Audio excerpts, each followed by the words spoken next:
सभी को सादर जय श्री कृष्णा। मैं रंगनाथ शुक्ला श्री हनुमान ज्योतिष सेवा केंद्र शहडोल मध्य प्रदेश से आपके लिए ऐसी जानकारी लाने का प्रयास करता हूं जो आपके काम आए, आपके काम बने और आपकी जो दुविधा है वो दूर हो।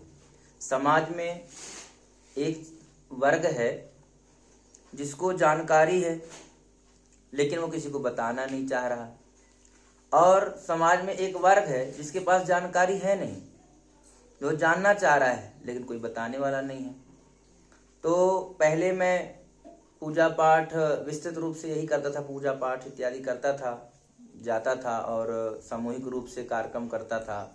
तो मेरे को जैसे बहुत साल पहले मिलता था इन सब के लिए, तो मैं लोगों से जुड़ा रहता था, लोगों को जानकारी प्रदान करता रहता था। अलग से भी मैं शिविर लगा करके लोगों को जानकारी प्रदान करता था।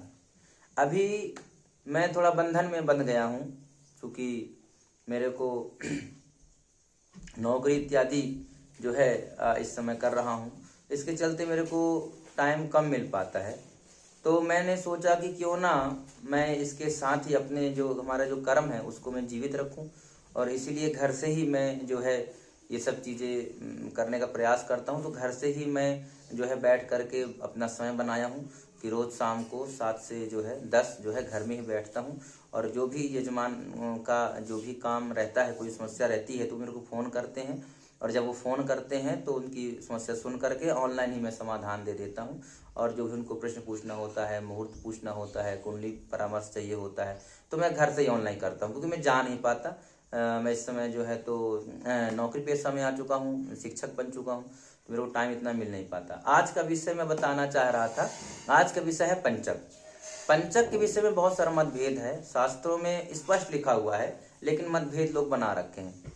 मतभेद इसलिए बना रखे हैं, कुछ इसमें जानकारों की भी गलती है कि जो जानकार पंडित भी है, कई जगह देखने को आता है पंडित जी एक जगह कहते हैं पंचक है तो आज हवन नहीं हो पाएगा, और वही पंडित जी दूसरी जगह पंचक में भी हवन करा रहे होते हैं। तो ये चीज गलत है। तो मैं सभी विद्वानों से हाथ जोड़कर कहना चाहूंगा, इस तरह कार्य ना करें। यदि आप कह रहे हैं पंचक में हवन नहीं होगा, मतलब नहीं होगा, फिर कहीं नहीं मत कराइए, और अगर कराइए तो सब जगह कराइए। लेकिन मैं आपको स्पष्ट कर दूं कि पंचकों में हवन से कोई मतलब नहीं है। पंचक में आप हवन भी कर सकते हैं, पूजन भी कर सकते हैं, आवाहन भी कर सकते हैं, विसर्जन भी कर सकते हैं। तो देखिए, मैं इसके लिए जो है मैं बताया था कि कोई भी कार्य जब हम करते हैं, कोई भी ज्ञान हम आपको देते हैं, आप तक हम कोई भी जानकारी पहुंचाते हैं, तो हम हवा पत्थर नहीं फेंकते। हम हर जानकारी का एक आधार लेके चलते हैं, और आधार क्या है? भगवान श्री कृष्ण जो गीता जी में कहते हैं, तस्मात् शास्त्रम प्रमाणम ते। हर कार्य के लिए शास्त्र है, वेद है, शास्त्र है, पुराण है, 18 जो है पुराण है। तो इन सब को आप अध्ययन करिए, स्वाध्याय करिए। तो इन सब का स्वाध्याय करने के बाद आपको जो है उसका रस मिलेगा, उसका सार मिलेगा। दो जो ज्योतिष के प्रमाणित ग्रंथ हैं उनको मैं पढ़ता रहता हूँ, और उनमें से देखिए एक मेरे पास ये ग्रंथ है जो है शीघ्रबोध। ये शीघ्रबोध नामक जो ग्रंथ है बहुत सुंदर है, और जो इस ग्रंथ में जो है आपको बहुत सारी ज्योतिष की जटिलताएं जो हैं इसमें बताई गई हैं बड़े सरल तरीके से। तो एक इसका मैं उदाहरण ले रहा हूँ, इसमें भी लिखा हुआ ऐसे लिखा तो बहुत सारे शास्त्रों में, लेकिन मैं एक दो सिंपल आपको उदाहरण देना चाहता हूँ। और दूसरा उदाहरण देना चाहता हूँ मैं बृहद वखड़ा चक्रम। ये भी जो है ज्योतिष की पुस्तक है और बहुत प्रसिद्ध पुस्तक है, और जब ज्योतिष कोई पढ़ता है तो शुरुआत में यही पढ़ाई जाती है।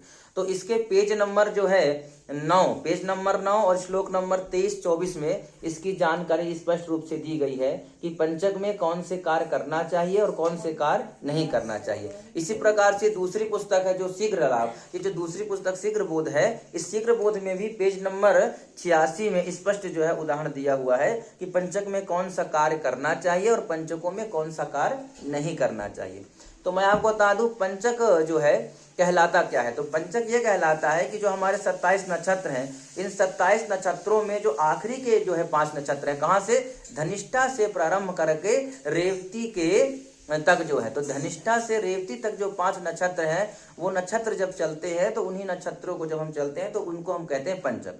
पंचक नाम क्यों पड़ा, ये भी एक विषय है पूछने का। तो पंचक नाम इसलिए पड़ा क्योंकि 5 नक्षत्र हैं, वहां भी पंच, और 5 को संस्कृत में क्या बोलते हैं? पंच।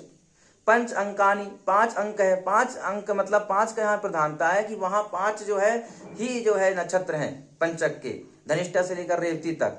और पंचक में जो नहीं करना है वो भी कितना है? बोलते हैं 5।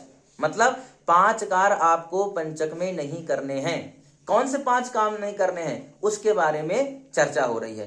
तो ज्योतिष शास्त्र कहता है कि सबसे पहले आपको क्या करना है।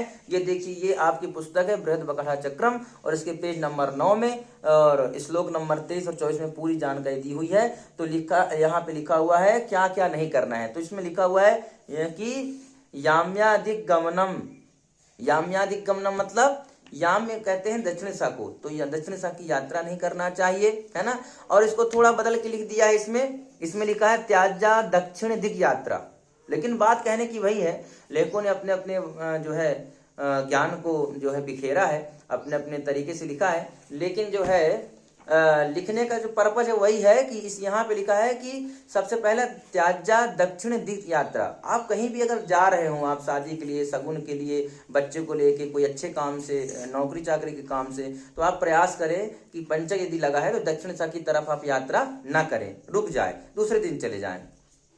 इसके बाद दूसरा क्या है, ग्रहाणाम छादनम तथा। ग्रहाणाम छादनम मतलब जो हम घर छपवाते हैं, पहले तो छानी के घर छपते थे तो छादनम लिख दिया, लेकिन अभी क्या होता है, छत पड़ती है। तो जब आप लेंटर पड़वाएं, जब आप घर में जो है छत पड़वाएं, लेंटर पड़वाएं, तो उस समय आपको ध्यान देना चाहिए कि कहीं पंचक तो नहीं लगा है।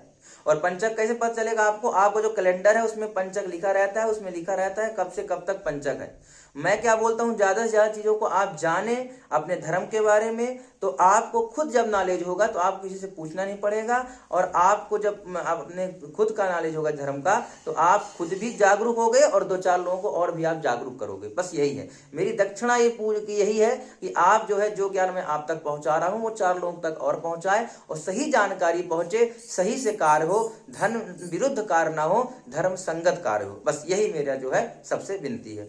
तो पहली क्या क्या वर्जित है, पहला हमने बताया त्याज्या दक्षिण दिग यात्रा, मतलब दक्षिण दिशा की यात्रा नहीं करना है।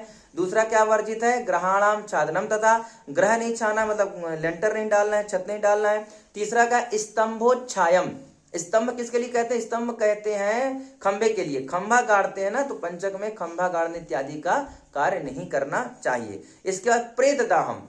अब प्रेत दाह क्या है, प्रेत दाह मतलब होता है प्रेतादि दाह संस्कार, जो दाह संस्कार होते हैं वो पंचकों में नहीं किए जाते हैं। अगर किसी कारणवश करना पड़े तो उसका भी नियम है कि 5 जो है पुतल बनाइए और उस पुतले को भी साथ में पूरी क्रिया करिए और उस पुतले का भी साथ में संस्कार करिए। और इसके बाद क्या बताया, इसके बाद बताया कि तृण काष्ठादि संग्रह, तो तृण काष्ठ का संग्रह, तृण का और काष्ठ मतलब लकड़ी का संग्रह हमको नहीं करना चाहिए। आज की जानकारी यहीं तक, आगे फिर किसी अच्छे विषय के साथ मिलेंगे, तब तक के लिए जय श्री कृष्णा, राधे राधे।